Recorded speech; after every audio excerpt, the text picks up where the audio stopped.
Ladies and gentlemen, the NBA released its schedule yesterday, and there are some fun moments to come up in this NBA season. I believe Pixel Junkie will agree with me on this fact. Let's just hope the referees don't ruin it and they let them play some basketball. But it all starts, in my opinion, on opening night. I know Pixel's hit November 1st, but I'm going October 30th, opening night, with the Boston Beantown Celtics. Beantown, baby. Going down to Miami. So it's the first rematch, Ray Allen against his old team. It's the raising of the banner, which I believe... Oh, my God, dude. That'll kill KG seeing that. Oh, yeah. Oh, yeah. Seeing Ray on the opposing bench and seeing them get the banner lit. Oh, that might light a fire under his ass. Well, the interesting thing is, how does it make Ray Allen feel? If you really think about it, Ray Allen isn't going to get a ring that night. He's not going to get a ring. Ray Allen's going to be chilling there, sitting there watching, so... At least he could be like, yo, at least I got a ring. I can show you all my He's already ring. rocking one. So, you know, I think that when you look at it, you're saying to yourself, that game is a hell of a great way to start the season. You know, all the players are going to be excited and amped up for it. The players themselves, you know, there'll probably be a little chippiness every here and there. But I think the best part about it is that we get right to the drama. Yes, and that's what I do appreciate about the NBA. They need drama to fulfill their season, and we get right into it. And I also like what Pixel Junkie wrote, you know, first real season. Yeah! It's a very exciting time that they're actually going to be able to play a full 82-game season, and it kicks off Boston at Miami. Also on opening night. I was going to say, do you know who's also playing opening night? The Dallas Mavericks and the Los Angeles Lakers is the other game I have written down for opening night. Oh, then I have a game for you, my friend, after we get into that Steve Nash making his appearance in Los Angeles for the first time. Doing it against his old team as well. That's cool. Doing it against the originators of the Steve Nash career. And two of the last champions to come out of the West as well on opening night, which is always awesome. So, Joey, what is your game from opening night, though? I'm very excited to... Do you not know who opens the Barclays Center, my friend? It is Nets-Knicks opening night. That's November 1st. At the Barclay, bro.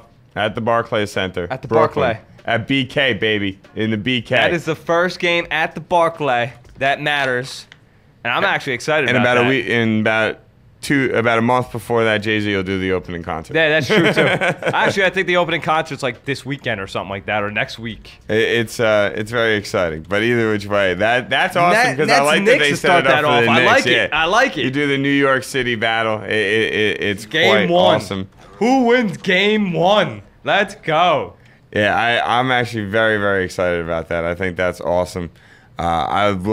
And it'll be interesting because you're going to get to see the new look Nets against, you know, I don't want to say the new look Knicks because, I mean, let's be honest, Jeremy Lin's appearance on the Knicks was not very long. Short-lived, but... It was half the season. But you do get to see the new Knicks. You get to see Marcus Camby, Jason Kidd, that Argentinian point guard who I have no idea what his name is. I do apologize. Yeah, a lot of excitedness going on with the Knicks. J.R. Smith's back, Novak. What else you got? Let's see. Sorry, I'm doing my Twitter thing right now as well. Let's see. Oh, on November 1st, you have a rematch of the Western Conference Finals. So that's only the second day of the NBA season with Oklahoma City at San Antonio. Nice. Then I also looked the first Friday night doubleheader on ESPN. Every Friday night, ESPN plays two NBA games. It's sort of their thing. Is started by the Miami Heat at the New York Knicks, and then a battle of the LAs with the Clippers playing the Lakers. I don't know who you want to call home that game, but that's pretty cool. It's usually the Lakers, but with the new look Clippers from last year, you know, they're sort of stealing a little bit of the Lakers' thunder. So, just saying, should be an interesting game to kick off the season. You know, who's going to claim the rights to LA early in the year? I think that's very exciting. Do you have another game that you want to throw out? I have a couple games. Keep throwing them out. Also, Jeremy Lin returns to Madison Square Garden. When's that happen? December 17th, about a week before Christmas. So that's really exciting because you know what? I'm sorry to tell you, Knicks fans, you're still going to root for Jeremy Lin when he ends up showing up. Probably going to want him to lose, but you're going to get excited by watching him play. I don't care what any of you guys say right there. Jeremy Lin's going to make you excited to watch him play. It's what he does. It's Jay Lin. They'll definitely sell out that game, I can guarantee you that much. MSG will be rocking on that one. Then we also have the Christmas Day schedule. And the Christmas Day schedule is always fun. Dude, aren't there like 8 games on Christmas Day or something like that? Features 5 games. 5, I'm sorry. 5 games. All of them on ESPN or ABC. Then you got the Nets Celtics. Good. And that's all I remember off the top of the dome. I know your Bulls play on Christmas Day. Yeah, I don't know what my Bulls are going to be at that point of the year. But, yeah, they play against Houston and Jay Lin. And they're the night game. They're the 8 o'clock game. You have Denver at the Los Angeles Clippers as your 10:30 game. That's sort of a whatever game. That is whatever. You know, it depends on how much you like the Clippers. You know, Marty out in LA will be. Yeah, our buddy Marty will be ready for that game. That's for sure. But you got Boston, Brooklyn, like Joey said. Then you also have the New York Knickerbockers traveling out to Los Angeles to play the Lakers. So that'll be a cool game. Actually should be some fun to watch. That'll probably be the most televised game of the day. No, it won't. You don't think so? You got the 2 biggest markets playing against each other. OKC at Miami will be the biggest game of that day. Oh.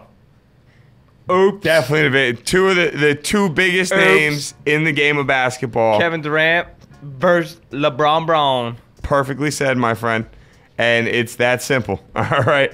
That will, without a doubt, be the biggest game of that day. It will probably be the most fun to watch. It's the first time they'll play each other throughout the from in the beginning of the season. That'll be the first time they play. So you're going to be almost a full 2 months into the year before they meet each other. I believe they only play twice though, and that's the first game. And then you also have what else you got? Oh, Steve Nash returns to Phoenix on January 30th. Cool. And Joe Johnson returns to Atlanta on January 16th. Who cares? I was just trying. I went through, and those were like the last real like random things that come out. Joe Johnson, who cares? Now the thing that's sad is that they are not sad, but the only reason that these are the games that stick out the most right now is because you're not going to know until after the All-Star break what games are going to start mattering at that point. You know, Denver Nuggets versus the Houston Rockets could turn into a huge game. Correct. You don't know that. So that's why, for the most part, these are the biggest games that are mentioned for right now. Obviously, if you're a fan of, you know, you got your own team that you're a big fan of, you can look at their schedule all the way through the entire year and find games that you really want to make sure you watch. So don't think that these are the only great games that are coming. Like, no, there's gonna be more. That would be really sad. It's like, oh, January 30th and all the fun games are over. Like, we've still got 3.5 months of basketball before the playoffs even started. January 30th. There's gonna be plenty of games. I'm gonna be a little excited about the NBA next season. A full year. Knicks looking like they should be pretty good. The Celtics are revamped. The Nets are revamped. Definitely gonna make the playoffs as long as everybody stays healthy on that team. Pretty much, yeah. If the Nets stay healthy, they should easily make the playoffs. The West should be a great race to watch between all those fun teams. You got the Clippers, the Lakers trying to get back to Western Conference supremacy. Got OKC, San Antonio. It's gonna be a fun basketball year. It should be. I think it definitely will be. Let's just get the Dwight Howard drama over with. Let's go. Trade him for Brian Scalabrine tomorrow. Let's go. Trade from Scalabrine tomorrow. That's terrible. At this point. I just happened to see Storms in the chat room. I'm curious to know if he had a chance to look at the NBA schedule. Or Pixel Junkie. I'm curious to know if you have a favorite game that you're excited about. No, I am not excited about Carlos Boozer. Jay Storms, man, you are the man. Really, Storms? Jay Storms writes in our chat room. That's what I get from you? Yes. I'm hoping for you to tell me a game you're excited about. Maybe saw something in the Knicks schedule that popped out to you. But But, Pixel Junkie, I know you, man. There's got to be a game that I didn't mention that you are excited about. Jeremy, me and Joey actually have talked about that. We're definitely going to start something with fantasy football. We're just not exactly sure what yet. But this Friday is just packed with too much stuff to talk about for us to consider today a fantasy football Friday. Once we're done with this, we still have, there's just, we got Olympics, we got football, we still got baseball. We got a lot of things to cover today, Jeremy. But if we got time, we'll throw in maybe a fantasy tidbit or something. We'll get in there. There we go. But, the NBA schedule, I'm excited about 82 games because, to me, it gives you a much clearer picture of who was better and who was not. And you know what? Teams are going to be more rested. There's not going to be teams playing back-to-back games or 8 games in 11 nights. You're going to see a more fresher NBA. I think everyone's going to be in store for a good treat next season. I do too. I think like Storms puts into the chat room, it'll be interesting to see Jeremy Lin's performance in Madison Square Garden. A lot of guys have the habit of showing their best stuff at MSG. Yeah, a lot of people do. A lot of players just seem to use that as their takeoff. Imagine Jalen is just terrible all year. He comes to MSG and he puts up like 65. And he just dookies all over the Knicks. Knicks fans will be miserable. Oh, man, that's great.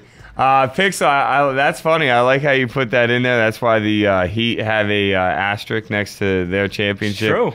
They earned it. They won it. But I understand what you're saying. It wasn't a full year. 16 last games. You don't know what the Celtics would have did if they were able to have time to rest their stars and their players. You don't know what the Knicks would have been able to do if they were able to get Jalen back healthy. That's true. You don't know what the Bulls would have been able to do if they had more time to buy Derrick Rose to get 100% healthy instead of trying to rush him back. Look, the 16 games less isn't really the biggest difference. It's the lack of back-to-back-to-backs. And you play a game, you travel, you play. That is a great point. Those are the things that made the difference. Not really the lack of lack of the games themselves. It's how they played the games that they did play. Jeremy makes a good point. Look, the playoff length was exactly the same. The way they did the games was pretty much exactly how they would have went about doing the games. So not much will change. The playoffs themselves pretty much will be identical from what you saw last year when it comes down to the games and how they're scheduled. They're 40 games and 40 nights has been an NBA statement for as far back as I really can remember, to be honest with you. So that's not going to change. But the fact that they're going to play 16 extra games but have an opportunity to rest guys in between games, take days off, this, that, and the other thing, actually be able to practice and work on things that they're not good at. Practice? You're talking about practice, man. Yeah. So, I think that this season itself should be more fun to watch. I think you're going to get a much more enjoyable experience out of it, I guess you would say. I don't know if that's the right word to use, but it's close to the right word to use, so we'll go with it. Should be able to get a much better experience out of it. And on top of that, I think it'll be a lot of fun to watch some of these matchups and some of the drama-like storylines. Pixel Junkie puts in the chat room, I believe the teams that didn't have any of their players in the Olympics will have a jump on all other teams. Just my thoughts. Now, Pixel, that's actually an interesting statement because a lot of the NBA players, especially the young NBA players, pretty much they all thank playing in the Olympics for making them better. I know Derrick Rose did it. Carmelo Anthony has said it before. LeBron has said it before. You know why it makes these players better? Because they're all on the same level. Exactly, and they push each other in practices. They push each other and everything. Look, as opposed to Melo being on the Knicks, when he's playing with Jalen, he's like, Jalen, give me the rock, bro. You're not on my level. I am just gonna ball hog this freaking thing because none of you are as good as me. Or when they were practicing and you got Landry Fields trying to guard Melo. No disrespect to Landry Fields, not gonna happen, bro. Or you're taking Ronnie Turry off and asking him to try to guard Amari in practice. Like, it's not the same. No, but these guys all on the same superstar level, all at the same talent level, push each other to Durant and LeBron. To be great. Durant and LeBron will have nutty seasons this year because of how much they're going to push each other during this summer. I think that the funny thing is, though, to back up what Joey just said, is the fact that the one thing you always are told when you're growing up playing sports is the only way to get better is to play against people that are better than you. Yep. It's that simple. It's the only way to get better. So playing on Team USA, I think age-wise, if you're younger, is very beneficial. A guy like Kobe, in my opinion, don't need to be there, Kobe. You're in your 30s. You've got 15, 16 years of NBA experience. You really do not need to do it. You don't. I don't have an issue with you doing it, but you don't need to be doing it. You're okay, dude. Your basketball level has reached its pinnacle. You're good.